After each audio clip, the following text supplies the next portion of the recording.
Assalamualaikum warahmatullahi wabarakatuh. Salam Rahayu. Sedulur, tim Romet kembali melakukan jejak leluhur. Kali ini tim Romet mengunjungi makam Sunan Amangkurat I di Tegalwangi, Desa Pesarian, Kecamatan Adiwerna, Kabupaten Tegal, Jawa Tengah. Assalamualaikum warahmatullahi wabarakatuh. Salam Rahayu. Kembali lagi di Romet Promya Medeni bersama saya Guntur Saketi di segmen Jejak Leluhur. Kali ini kita berada di makam Raja Amangkurat I di Desa Pesarian, Kecamatan Adiwerna, Kabupaten Tegal. Amangkurat I ini merupakan anak dari Sultan Agung. Dan kenapa Raja Mataram ini dimakamkan di sini? Nanti kita akan ngobrol-ngobrol sama juru kunci makam Amangkurat I. Ini kita lakukan. Makam ini berbeda dengan makam-makam keramat lainnya. Bangunan makam yang layaknya kerajaan membuat suasana semakin sakral. Dari awal masuk gerbang pertama, pintu masuk sudah bergaya kerajaan. Bahkan hingga ke pintu terakhir menuju makam Sunan Amangkurat I juga bergaya kerajaan. Sunan Amangkurat I lahir dengan nama Raden Mas Sayyidin. Beliau merupakan putra mahkota dari Sultan Agung Hanyakarakusuma, penguasa kerajaan Mataram Islam, yang lahir pada tahun 1619 dari permaisuri keduanya, Raden Ayu Wetan. Ia merupakan cicit dari Panembahan Senopati, pendiri kerajaan Mataram Islam. Untuk memasuki komplek makam Raja Mataram keempat ini, peziarah diminta berwudu terlebih dahulu. Air wudhu yang disiapkan merupakan air alami dari sumur tua di komplek makam. Hal ini menambah kesakralan dengan adanya pohon-pohon besar di sekeliling komplek makam. Dari kejauhan, makam Sunan Amangkurat I terlihat megah dan kuno. Saat akan memasuki makam, peziarah harus menyusuri tangga batu alam. Di kanan kiri makam Sunan Amangkurat I terdapat makam para kerabat kerajaan Mataram Islam. Bau harum bunga dan wewangian menyambut saat masuk ke makam Sunan Amangkurat I. Makam yang dibalut dengan kelambu putih memancarkan aura mistis. Energi positif di komplek makam ini membuat hati tenang, sehingga menambah khusyuk saat melakukan doa. Lantunan ayat-ayat suci Al-Quran menggema di ruang yang terbuat dari kayu jati ini. Usai berdoa dan tawasulan, tim Romet menyempatkan diri berziarah ke makam kerabat Sunan Amangkurat I, di antaranya makam istri Sunan Amangkurat I, Kanjeng Ratu Kencono, kemudian makam putri raja, yakni Bir Aklenting Kuning, dan Kanjeng Adipati Manduroko. Di komplek makam ini juga terdapat makam Raden Ajeng Kardina, yang merupakan adik dari Raden Ajeng Kartini. Untuk menggali lebih jauh siapa Sunan Amangkurat I ini, tim Romet mendapat kesempatan berbincang langsung dengan juru kunci makam, Mas Nabe. Assalamualaikum. Waalaikumsalam. Sehat nih? Alhamdulillah sehat. Setelah kami tadi tawasulan di sana kayaknya awannya adem. So, kita ngobrol-ngobrol saja. Moga. Assalamualaikum warahmatullahi wabarakatuh. Salam Rahayu. Tadi kita sudah berziarah di makam Sunan Amangkurat, dan saat ini kita akan ngobrol-ngobrol dengan juru kunci makam. Dan langsung saja kita ngobrol dengan juru kunci kita. Mas, bisa dijelaskan ya Mas sejarah adanya makam di sini? Ya, baik. Sejarah adanya makam Raja Mataram Islam yang keempat, ya, ini berawal dari geger atau perang Bronjoyo, ya, di tahun 1677. Ya. Sedangkan beliau itu lahir tahun 1619, ya, lahir dari seorang raja, ya, yang bergelar Sultan Agung Hanyakarakusuma. Ya, beliau bertahta, ya, ada di Keraton Pleret, ya, yang berdekatan lokasinya ada di Jogja. Betul. Nah, selama beliau bertahta, diangkat dimulai tahun 1646 ya hingga 1677 ya. Itu adalah waktu yang lumayan lama. Dan di akhir-akhir masa beliau bertahta itu memang Belanda sudah masuk ya, sudah masuk. Di eranya Sultan Agung pun sudah masuk, sudah mencoba mengobrak-abrik tatanan di kerajaan Mataram. Dan kemudian era peperangan Trunojoyo tahun 1677 yang mana beliau diserang dulu menurut Babat Jawi bahwa putranya sendiri dulu Amangkurat II ya dengan Trunojoyo itu dihasut oleh seorang pangeran Pasingsingan untuk menurunkan tahta beliau. Kemudian setelah mengetahui bahwa ada keinginan Trunojoyo untuk menjadi raja juga ya ingin menguasai tanah Jawa, akhirnya diketahui oleh putranya yaitu Amangkurat II, tadinya bergelar Amangkurat II, itu akhirnya kembali kepada kesetiaan pada sang raja. Gitu. Ya, akhirnya Raja Sunan Amangkurat Agung ini menghindari dari peperangan Trunojoyo, jadi lebih memilih meninggalkan tahta kerajaan beliau dan rela dirusak sama Trunojoyo. Karena apa? Karena Trunojoyo sendiri itu kan juga termasuk mantu dari Amangkurat. Yaitu tadi karena hasutan segala macam akhirnya terpengaruh ya. Yang notabene ya Sunan Amangkurat sendiri tidak mau perang melawan saudaranya sendiri. Dan akhirnya pelarian beliau itu sebenarnya itu menghindari dari peperangan Trunojoyo. Yang beliau kunjungi yaitu sowan ke Sultan Agung Hanyokrokusumo yang ada di Bumi. Itu dilanjutkan menuju ke arahnya barat, itu mau sowan ke gurunya yaitu Ki Lembah Mana atau terkenalnya di sini Mbah Samsudin atau Syekh Samsudin. Ya, Syekh Samsudin. Itu tempatnya ada di belakang masjid, bertepatan memang di luar benteng Pacimatan Astana Tegalarung ini. Jadi menurut sejarah ya, ada yang menyatakan dari sejarawan Belanda dikatakan bahwa Sunan Amangkurat Agung pelariannya mau minta bantuan kepada Belanda. Ya. Sini faktanya itu berbanding terbalik.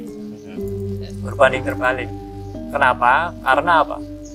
Ketika beliau meninggalkan kerajaan atau keraton di Pleret, ya, kondisinya dalam kondisi terdesak, pastinya langsung tertuju kepada VOC Belanda. Tapi yang beliau lakukan perjalanannya adalah sowan ke ramanya dan ke gurunya. Namun di tengah perjalanan karena beliau usia sudah sepuh di daerah Windu Aji Barang, ya beliau menitipkan pesan kepada putranya yang bergelar Sunan Amangkurat Amral ya, atau dengan nama kecilnya itu Raden Mas Rahmat, untuk kelak nanti semasa hidupnya untuk biasanya dimakamkan di tanah yang berbau harum di dekat samping makam gurunya. Ya, dicarikan tanah gundukan yang mana tanah itu berbau harum. Ya, makanya dinamakan makam Tegalarung. Kemudian setelah beliau mengembuskan nafas terakhirnya, beliau dikawal oleh Adipati Martoloyo di Tegal, gitu ya, sampai beliau di Sarian di makam Tegalarung. Jadi sejarahnya dulu semenjak beliau keratonnya dirusak, ya tidak memiliki keraton, ya ada kemungkinan di sini adalah keraton sementara.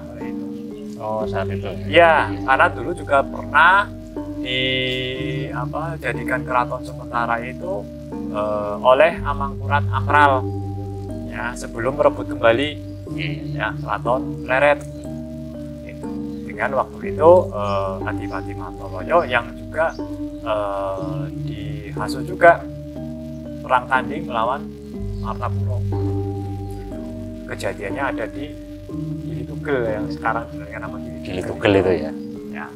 Ya, disitulah fakta-fakta buktikan bahwa sejarah yang membelokkan bahwa Sunan Mangkurat Agung pro dengan Belanda, Bersekutu lah ya. ya bersekutu, itu bertolak belakang dengan apa? Kesetiaan dari Adipati Martoloyo sendiri. Adipati Martoloyo itu paling benci terhadap komunis, sedangkan Adipati Martoloyo sendiri itu setia dengan Sunan Mangkurat Agung. Kan bertolak belakang, Iya, ya. betul. Artinya gitu.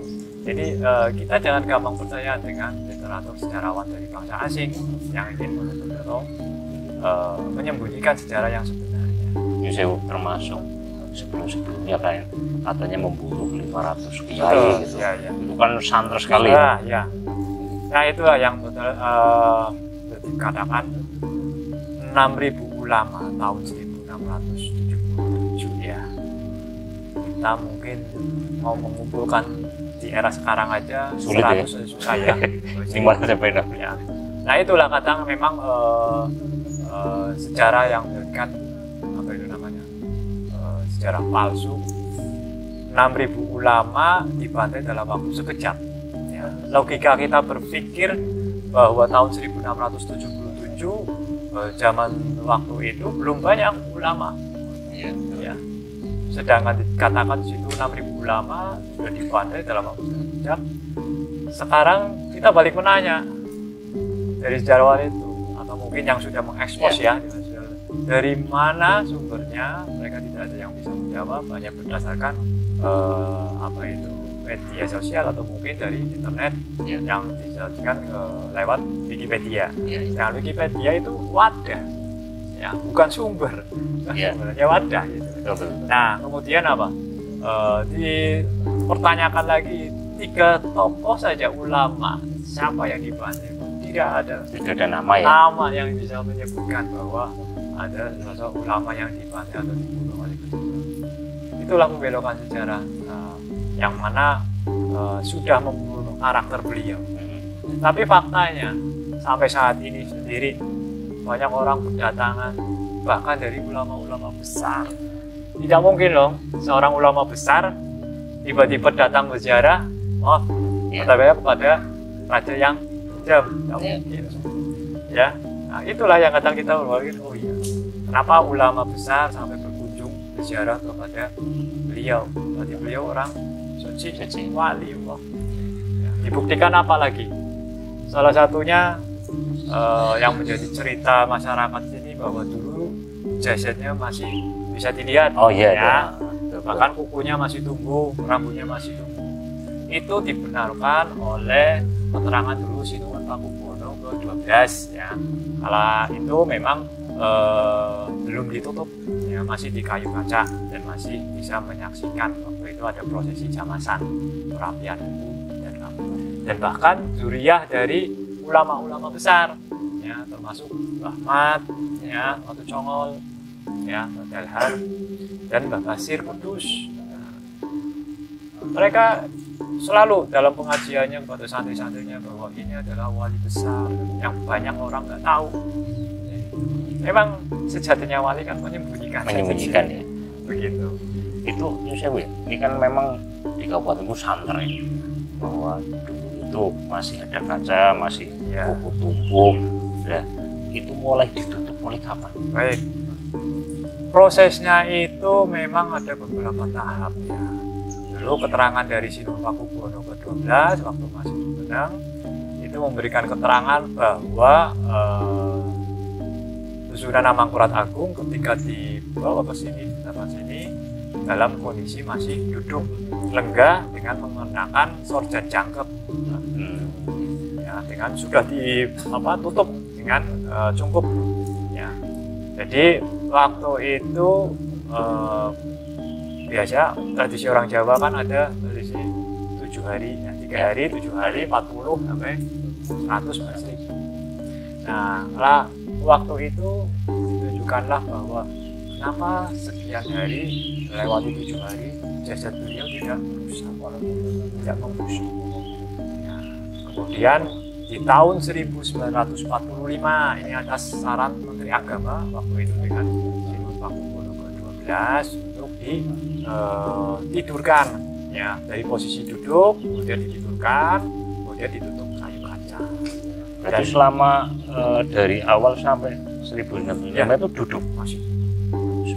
Ya, jadi dulu nggak sembarangan orang bisa masuk karena dijaga juga.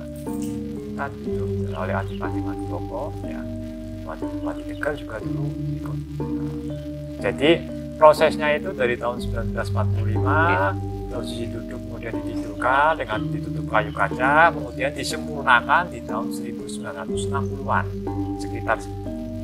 Karena disempurnakan itu artinya ditutup seperti manusia dengan posisi secara Islam. Karena itu tadi mengikut tradisi orang Jawa dulu ya, ini juga ada kemungkinan dari tatanan dari keraton mungkin seperti itu, atau mungkin belum adanya apa itu semacam wasiat juga. Ya memang beliau tidak dikuburkan langsung di itu juga apa ya, akhirnya menguak bahwa kita kan juga dulu nggak mengerti atau nggak tahu. Setelah wafatnya beliau ternyata beredar berumor bahwa sejarahnya beliau dibelokkan ya. Dengan adanya itu tadi ternyata jasanya beliau tidak rusak. Akhirnya kita menggiring kita untuk berpikir lagi. Kita kan dibekali akal ya, berpikir bahwa ada sejarah yang membuat seperti ini, tapi dengan real faktanya ternyata berbeda. Nah, akhirnya kan kita tergugah menguak ini sejatinya seperti apa sih. Itulah yang menggali untuk kita juga belajar untuk tidak melupakan para leluhur. betul Ya, gitu. Jadi seperti itu. Bisa Bu, ini kan sudah ada pembelokan sejarah. Ya. Pernah ada nggak yang membukukan itu? Sudah, biar diluruskan. Diluruskan, ya. Sebenarnya sudah dulu dari pujangga kita, ya, yang Ronggo Warsito juga sudah memberikan sejarah. Terus kemudian di di Pararaton di Keraton juga, ya, di Keraton. Kemudian dulu juga ada mendiang Pak Namamitah, ya, Wakil Bupati ya. Dari Tegal juga sudah membukukan buku tentang Mangkurat ya. Memang di situ dari berbagai macam literatur ya, literatur diambil, dan memang yang saat ini memang kadang susah dicari. Betul. Susah dicari bukunya. Kita cari di Google aja pasti yang keluar ya, itu. yang keluar itu. Dan inilah sekarang medianya banyak ya, di media media sosial. Sudah banyak yang istilahnya meluruskan, membantu juga. Terus kemudian memang sekarang ini memang sudah waktunya kita bangkit ya, menunjukkan bahwa orang pribumi asli orang Jawa sendiri itu sebenarnya punya leluhur yang luar biasa, yang adiluhung. Yang adiluhung itu yang harus kita lestarikan dan kita jaga. Kalau Yusuf untuk pengelolaan tempat ini sendiri dari mana? Pengelolaan di sini memang ini sudah menjadi situs Purbakala ya, situs Purbakala, di mana sudah ada petugas memang dulu di situs Purbakala, sekarang kan dikembalikan ke provinsi, kemudian ke Pemkab ya. Nah, kemudian memang sudah ditunjuk untuk termasuk juru pelihara, terus juru kunci, terus bagian kebersihan juga ya. Terus kita tidak bisa lepas dari Keraton Kasunanan Surakarta ya, di mana di situ ada lembaga ya, lembaga Dewan Adat yang menata tentang tradisi adat yang dari dulu itu sudah dilakukan. Ini kalau jam masanya setiap apa? Setiap bulan Suro. Bulan Suro, dan sudah ditentukan dari dulu di tanggal 25 Suro. 25 Suro. Ya. Tahun ini berarti kapan ini? Kemungkinan jatuh di bulan Juli ya. Bulan Juli. Juli ya. Tanggalnya yang mengikuti penanggalan Jawa tanggal 25 Juli. Ini untuk apa ya, para peziarah yang kesini itu biasanya rame saat apa ini? Ya, untuk peziarah biasanya memang datang itu itu saat-saat weekend ya, Sabtu dan Minggu itu biasanya rombongan dari luar kota ya, mereka banyak datang dari Temanggung, Magelang, Surabaya juga ada, bahkan kemarin dari Malaysia ya, Brunei pun ada yang berkunjung ziarah ke sini. Dan hari-hari biasa ya memang mungkin para peziarah masing-masing mengambil waktu seperti saat ini malam Jumat Kliwon ya, Jumat Kliwon itu biasanya mulai malam itu tiada henti Full ya? giliran gantian gitu. Jadi memang sudah menjadi tradisi ya, orang Jawa mesti mensakralkan hari Jumat Kliwon. Mas Nyusewu, ketika masuk ke sini ada larangan nggak bagi para peziarah? Ya, bagi peziarah perempuan ya yang sedang berhalangan ya memang tidak diperkenankan untuk dalam ya. Nah, hanya di lingkungan sekitar makam saja tidak masalah gitu. Terus dengan berpakaian yang sopan. Itu lebih baik lagi memakai adat Jawa. Ya, karena sejatinya kita dari daerah Mataram ya namanya mengangkat ya budaya Jawa, yang mana jadi ada baju seperti ini, sorjan ya, ya sekarang memang sudah modernisasi berbagai macam seperti dengan sampai udeng ya, jadi ada pabrik belangko ya, itulah yang menunjukkan bahwa kita di era sekarang itu jangan sampai hilang Jawa ini. Selain makam Sunan Amangkurat, selainnya makam apa? Ada makam Kanjeng Ratu Kencono, beliau permaisuri istri beliau. Kemudian ada putri beliau, ya, Bedoro Raden Ayu Klentikuni, Adipati Manduroko, ya. Terus kemudian Oro Bupati Tegal yang dulu bergelar Adipati Raksonagoro. Oh, di sini semua? Ya, di sini semua. Kemudian ada Raden Ajeng Kartina, adik dari Raden Ajeng Kartini, yang mana dulu menikah dengan Adipati Raksonagoro. Yang berangkat di sini. Kemudian para prajurit dan para kerabat dekat yang ada di Keraton Kasunanan Surakarta. Terakhir nih Mas, apa yang mau disampaikan ke generasi muda terkait dengan budaya kemudian ada makam ini? Kabupaten Tegal termasuk banyak makamnya. Ya, makam betul. kuno. Ya, salah satu pesan dari saya sendiri ya kepada generasi muda untuk tidak melupakan sejarah yang pertama, kemudian kita harus jeli dan kita harus tidak mudah makan dengan media yang sudah beredar ya. Kita telusuri dulu ya, sejarah yang muasalnya dari siapa, terus kita datangin, jangan hanya membaca gitu. Jadi kita harus betul-betul mempraktekkan, kita datang berkunjung langsung ke narasumber yang tepat. Jadi nanti para generasi yang saat ini tahu bahwa mana yang sejatinya sejarah yang betul dan mana yang membelokkan. Karena memang saat ini generasi saat ini itu ya sudah saatnya bangkit dan melek.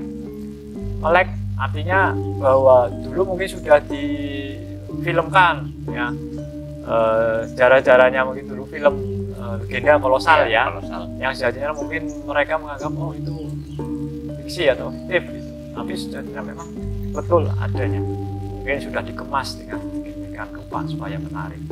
Tapi sejarahnya kerajaan-kerajaan yang ada di tanah Jawa bahkan di seluruh dunia, generasi saat ini harus tahu supaya apa? Sejatinya belajar bahwa di zaman dulu, zaman kerajaan dulu itu sudah maju dan sudah dalam bidang pembangunan infrastruktur pun sudah maju sebenarnya. Dengan adanya tradisi yang sudah dijalankan atau budayanya yang sudah dijalankan, kita memang hidup berdampingan ya. Artinya selain manusia ada juga makhluk gaib ciptaan Allah yang memang dulu berdampingan gitu.